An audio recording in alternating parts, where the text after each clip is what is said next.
Louis XVI succeeded to the throne of France in 1774, and soon after married Marie Antoinette, a daughter of the House of Austria. She was young, beautiful, and thoughtless. Devoted to the licentious pleasures of a court, she looked both from education and habit on the homely comforts of the people with disgust or indifference, and regarded the distress and poverty which stood in the way of her dissipation with incredulity or loathing. Louis himself, though a man of good intentions and free in a remarkable degree from the common vices of his situation, had not firmness of mind to resist the passions and importunity of others, and in addition to the extravagance, petulance, and extreme counsels of the Queen, fell a victim to the intrigues and officious interference of those about him, who had neither the wisdom nor spirit to avert those dangers and calamities which they had provoked by their rashness, presumption, and obstinacy. The want of economy in the court, or a maladministration of the finances, first occasioned pecuniary difficulties to the government, for which a remedy was in vain sought by a succession of ministers, Necker, Calonne, Maupeou, and by the Parliament. Considerable embarrassment and uneasiness began to be felt throughout the kingdom, when in 1787 the king undertook to convoke the States General as alone competent to meet the emergency and to confer on other topics of the highest consequence. The necessity of raising the supplies to defray the expenses of government was indeed only made the handle to introduce and enforce other more important and widely extended plans of reform. For some time past, the public mind had been growing critical and fastidious with the progress of civilization and letters. The monarchy, as it existed at the period, with all its imperfections on its head, had been weighed in the balance of reason and opinion and found wanting, and a favorable opportunity was only required, and the first that presented itself was eagerly seized to put in practice what had been already resolved upon in theory by the wits, philosophers, and philanthropists of the 18th century. From the first calling together the General Council of the nation to deliberate and determine for the public good in the then prevailing ferment of the popular feeling and with the predisposing causes, not a measure of finance was to be looked to, but a revolution became inevitable.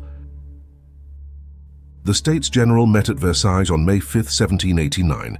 They consisted of the representatives of the nobility, of the clergy, and of the tiers état, or people in general, the number of the last having been doubled in order to equal that of the other two. They heard Mass the evening before at the Church of St. Louis, in the same dresses and with the same forms and order of precedence as in 1614, the last time they had ever been assembled. The king opened the sitting with a speech which gave little satisfaction, as it dwelt chiefly on the liquidation of the debt and the unsettled state of the public mind, and did not go into those general measures on which the views of the assembly were bent and from which alone relief was expected. The first question which divided opinion and led to a conflict was that regarding the vote by head or by order. By the first mode, that of counting voices, the commons would be numerically on a par with the privileged classes. By the latter, their opponents would always have the advantage of 2 to 1. In order to keep this advantage and prevent that reform of abuses which the Third Estate was supposed to have principally at heart, the court did all it could to separate the different orders, first by adhering to etiquette, afterward by means of intrigue, and in the end by force. On the day following the meeting, the deputies of the three estates were called upon to verify their powers, which the nobles and clergy wished to do apart, but the commons refused to take any steps toward this object, except conjointly or as a general legislative body. This led to various overtures and discussions, which lasted for several weeks. The court offered its mediation, but the nobles, giving a peremptory refusal to come to any compromise, at the motion of the Abbé Sieyès, the Third Estate, after in vain inviting the two others to join them, constituted themselves into a national assembly. This was the first act of the revolution, or the first occasion on which a part of a given body of individuals took upon them to decide for the rest. From the urgency and magnitude of the case, without the consent of their coadjutors and contrary to established rules, it was a stroke of state necessity, to be defended not by the forms, but by the essence of justice and by the great ends of human society. The usurpation of a discretionary and illegal power was clear, but nothing could be done without it, everything with it. Yet so strong and natural is the prejudice against every appearance of what is violent and arbitrary that serious attempts were made to reconcile the letter with the spirit of justice in this instance, and to prove that the tiers état, being the representatives of the nation, and the nation being everything, the nobility and clergy were included in it and had nothing to complain of. This first independent and spirited step on the part of the Commons produced a reaction on the part of the court. They shut up the place of sitting. The king had been prevailed on to consent to hostile measures against the popular side during an excursion to Mali with the queen and princes of the blood. Bailly, afterward mayor of Paris, had been chosen president of the new National Assembly and, arriving with other members and finding the doors of the hall shut against them, they repaired to the Jeu de Paume, tennis court, at Versailles, followed by the people and soldiers in crowds, and there, enclosed by bare walls, with heads uncovered and a strong and spontaneous burst of enthusiasm, made a solemn vow never to separate till they had given France a constitution.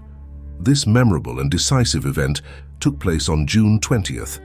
On the 23rd, the king came to the Church of St. Louis, whither they had been compelled to remove, and where they were joined by a considerable number of the clergy, addressed them in a tone of authority and reprimand, treated them as simply the tiers état, pointed out certain partial reforms which he approved and which he enjoined them to effect in conjunction with the other orders, or threatened to dissolve them and take the whole management of the government upon himself, and ended with a command that they should separate. The nobles and the clergy obeyed. The deputies of the people remained firm, immovable, silent. The die was cast. The lists were marked out in the opinions and sentiments of the two parties toward each other. The Grand Master of the ceremonies of this occasion, seeing that the assembly did not break up, reminded them of the command of the king. "Go tell your master," cried Mirabeau, "that we are here by order of the people, and that we shall not retire but at the point of the bayonet." This was at once an invitation to violence and a defiance of authority. The Assembly immediately confirmed its former resolutions and, at the instance of Mirabeau, decreed the inviolability of its members. The king's secret advisers were, however, by no means reconciled to this new triumph over ancient privilege and existing authority, and meditated a reprisal by removing the Assembly farther from Paris, and there dissolving if it could not overawe them. For this purpose the troops were collected from all parts. Versailles, where the Assembly sat, was like a camp. Paris looked as if it were in a state of siege. These extensive military preparations, the trains of artillery arriving every hour from the frontier with the presence of the foreign regiments, occasioned great suspicion and alarm. And on the motion of Mirabeau, the Assembly sent an address to the king, respectfully urging him to remove the troops from the neighborhood of the capital. But this he declined doing. Paris was in a state of extreme agitation. This immense city was unanimous in its devotedness to the Assembly. A capital is, at all times, and Paris was then more particularly, the natural focus of a revolution. To this many causes contribute. The actual presence of the monarch dissipates the illusions of royalty, and he is no longer, as in the distant province or petty village, an abstraction of power and majesty, another name for all that is great and exalted but a common mortal. One man among a million of men, perhaps one of the meanest of his race. From being the seat of the court, its vices are better known, its meannesses are more talked of. Paris was in this state of excitement and apprehension when the court, having first stationed a number of troops at Versailles, at Sèvres, at the Champ de Mars, and at Saint-Denis, commenced offensive measures by the complete change of all the ministers and by the banishment of Necker. The latter, on Saturday, July 11th, while he was at dinner, received a note from the king enjoining him to quit the kingdom without a moment's delay. He calmly finished his dinner without saying a word of the order he had received, and immediately after got into his carriage with his wife and took the road to Brussels. The next morning the news of his disgrace reached Paris. The whole city was in a tumult. Above 10,000 persons were, in a short time, collected in the garden of the Palais Royal. A young man of the name of Camille Desmoulins, one of the habitual and most enthusiastic haranguers of the crowd, mounted on a table and cried out that there was not a moment to lose, that the dismission of Necker was the signal for the St. Bartholomew of Liberty, that the Swiss and German regiments would presently issue from the Champ de Mars to massacre the citizens, and that they had but one resource left, which was to resort to arms. And the crowd, tearing each a green leaf, the color of hope from the chestnut trees in the garden, which were nearly laid bare, and wearing it as a badge, traversed the streets of Paris with the busts of Necker and of the Duke of Orléans, who was also said to be arrested, covered with crape and borne in solemn pomp. They had proceeded in this manner as far as the Place Vendôme, when they were met by a party of the Royal Allemands, whom they put to flight by pelting them with stones. But at the Place Louis XV they were assailed by the dragoons of the Prince of Lambesc. The bearer of one of the busts and a private of the French guards were killed. The mob fled into the garden of the Tuileries, whither the prince followed them at the head of his dragoons, and attacked a number of persons who knew nothing of what was passing and were walking quietly in the gardens. In the scuffle, an old man was wounded. The confusion, as well as the resentment of the people, became general, and there was but one cry to arms to be heard throughout the Tuileries, the Palais Royal, in the city and the suburbs. The French guards had been ordered to their quarters in the Chaussée d'Antin, where 60 of Lambesque's dragoons were posted opposite to watch them. A dispute arose, and it was with much difficulty they were prevented from coming to blows. But when the former learned that one of their comrades had been slain, their indignation could no longer be restrained. They rushed out, killed 2 of the foreign soldiers, wounded 3 others, and the rest were forced to fly. They then proceeded to the Place Louis XV, where they stationed themselves between the people and the troops, and guarded this position the whole of the night. The departure of Necker, which had excited such a sensation in the capital, produced as deep an impression at Versailles and on the Assembly, who manifested surprise and indignation, but not dejection. Lally Tollendal pronounced a formal eulogium on the exiled minister. After 1 or 2 displays of theatrical vehemence, which is inseparable from French enthusiasm and eloquence, they sent a deputation to the king, informing him of the situation and troubles of Paris, and praying him to dismiss the troops and entrust the defense of the capital to the city militia. The deputation received an answer, which amounted to a repulse. The Assembly now perceived that the designs of the court party were irrevocably fixed, and that it had only itself to rely upon.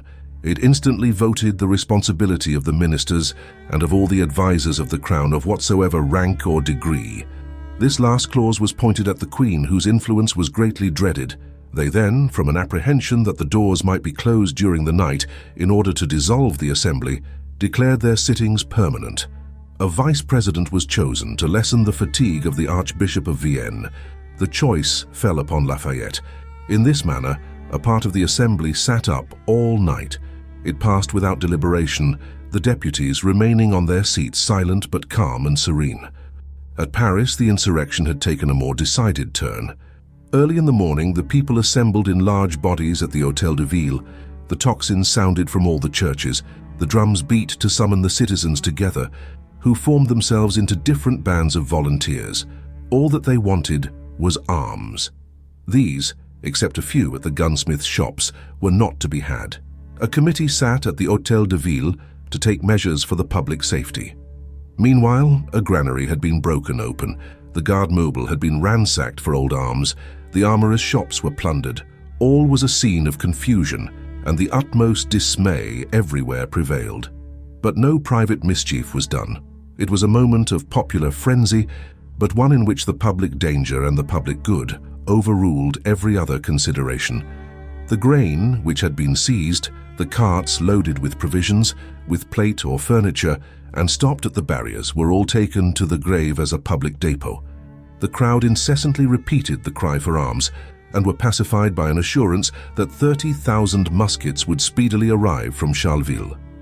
A quantity of powder was discovered as it was about to be conveyed beyond the barriers, and the cases of firearms promised from Charleville turned out on inspection to be filled with old rags and logs of wood. The rage and impatience of the multitude now became extreme. Such perverse trifling and barefaced duplicity would be unaccountable anywhere else, but in France they pay with promises, and the provost, availing himself of the credulity of his audience, promised them still more arms at the Chartres. The following day, the people, being deceived as to the convoy of arms that was to arrive from Charleville, and having been equally disappointed in those at the Chartreux, broke into the hospital of invalids, in spite of the troops stationed in the neighborhood, and carried off a prodigious number of stands of arms concealed in the cellars. An alarm had been spread in the night that the regiment quartered at St. Denis was on its way to Paris, and that the cannon of the Bastille had been pointed in the direction of the street of St. Antoine. This information, the dread which this fortress inspired, the recollection of the horrors which had been perpetrated there, its very name, which appalled all hearts and made the blood run cold, the necessity of wresting it from the hands of its old and feeble possessors, drew the attention of the multitude to this hated spot. From 9 in the morning of the memorable July 14th till 2, Paris, from one end to the other, rang with the same watchword: "To the Bastille! To the Bastille!" The inhabitants poured there in throngs from all quarters, armed with different weapons. The crowd that already surrounded it was considerable. The sentinels were at their posts, and the drawbridges raised as in wartime. A deputy from the district of Saint-Louis de la Culture, Thuriot de la Rosière, then asked to speak with the governor, Delaunay. Being admitted into his presence, he required that the direction of the cannon should be changed. 3 guns were pointed against the entrance, though the governor pretended that everything remained in the state in which it had always been. About 40 Swiss and 80 invalids garrisoned the place, from whom he obtained a promise not to fire on the people unless they were themselves attacked. His companions began to be uneasy and called loudly for him. To satisfy them, he showed himself on the ramparts, from whence he could see an immense multitude flocking from all parts, and the Faubourg Saint-Antoine advancing as it were in a mass. He then returned to his friends and gave them what tidings he had collected. But the crowd, not satisfied, demanded the surrender of the fortress. From time to time the angry cry was repeated, "Down with the Bastille!" 2 men, more determined than the rest, pressed forward, attacked a guardhouse, and attempted to break down the chains of the bridge with the blows of an axe. The soldiers called out to them to fall back, threatening to fire if they did not, but they repeated their blows, shattered the chains, and lowered the drawbridge over which they rushed with the crowd. They threw themselves upon the second bridge, in the hopes of making themselves masters of it in the same manner, when the garrison fired and dispersed them for a few minutes.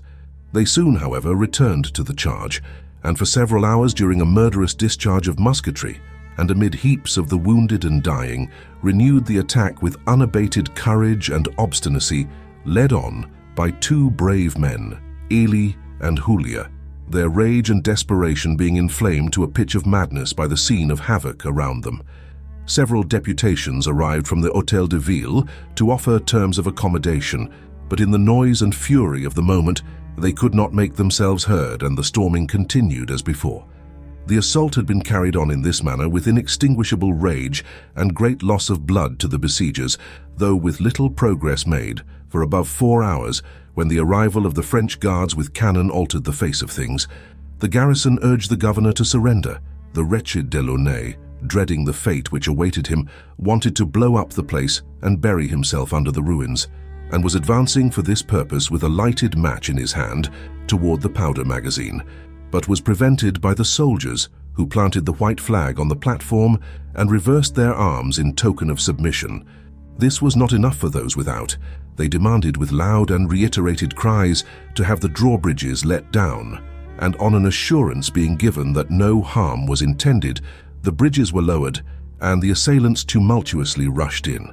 The endeavors of their leaders could not save the governor or a number of the soldiers, who were seized on by the infuriated multitude and put to death for having fired on their fellow citizens. Thus fell the Bastille, and the shout that accompanied its downfall was echoed through Europe, and men rejoiced that the grass grew where the Bastille stood. Earth was lightened of a load that oppressed it, nor did this ghastly object any longer startle the sight, like an ugly spider lying in wait for its accustomed prey, and brooding in sullen silence over the wrongs which it had the will, though not the power, to inflict. The stormers of the Bastille arrived at the Place de la Grève, rending the air with shouts of victory. They marched on to the great hall of the Hôtel de Ville in all the terrific and unusual pomp of a popular triumph. Such of them as had displayed most courage and ardor were borne on the shoulders of the rest, crowned with laurel. They were escorted up the hall by near 2,000 of the populace, their eyes flaming, their hair in wild disorder, variously accoutred, pressing tumultuously on each other and making the heavy floors almost crack beneath their footsteps. One bore the keys and flag of the Bastille, another the regulations of the prison brandished on the point of a bayonet, a third held in his bloody fingers the buckle of the governor's stock. In this order, it was that they entered the Hôtel de Ville to announce their victory to the committee and to decide on the fate of their remaining prisoners who, in spite of the impatient cries to give no quarter, were rescued by the exertions of the Commandant Lassalle. During the night succeeding this eventful day, Paris was in the greatest agitation, hourly expecting, in consequence of the statements of intercepted letters, an attack from the troops. Every preparation was made to defend the city. Barricades were formed, the streets unpaved, pikes forged, the women piled stones on the tops of houses to hurl them down on the heads of the soldiers, and the National Guard occupied the outposts. While all this was passing, and before it became known at Versailles, the court was preparing to carry into effect its designs against the Assembly and the capital. The night between the 14th and 15th was fixed upon for their execution.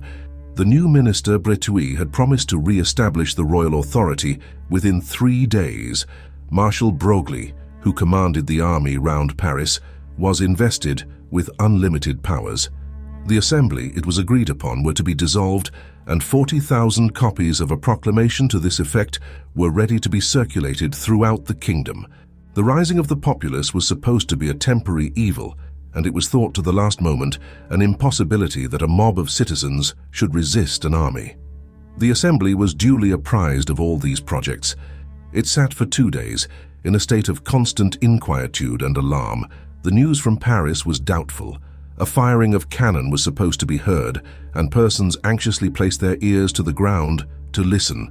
The escape of the king was also expected, as a carriage had been kept in readiness, and the bodyguard had not pulled off their boots for several days. In the orangery belonging to the palace, meat and wine had been distributed among the foreign troops to encourage and spirit them up. The Viscount of Noailles and another deputy, Wimpfen, brought word of the latest events in the capital and of the increasing violence of the people. Deputations waited on the king to lay before him the progress of the insurrection, but he still gave evasive and unsatisfactory answers. In the night of the 14th, the Duke of Liancourt had informed Louis XVI of the taking of the Bastille and the massacre of the garrison on the preceding day. "It is a revolt," exclaimed the monarch, taken by surprise. "No, sire, it is a revolution," was the answer.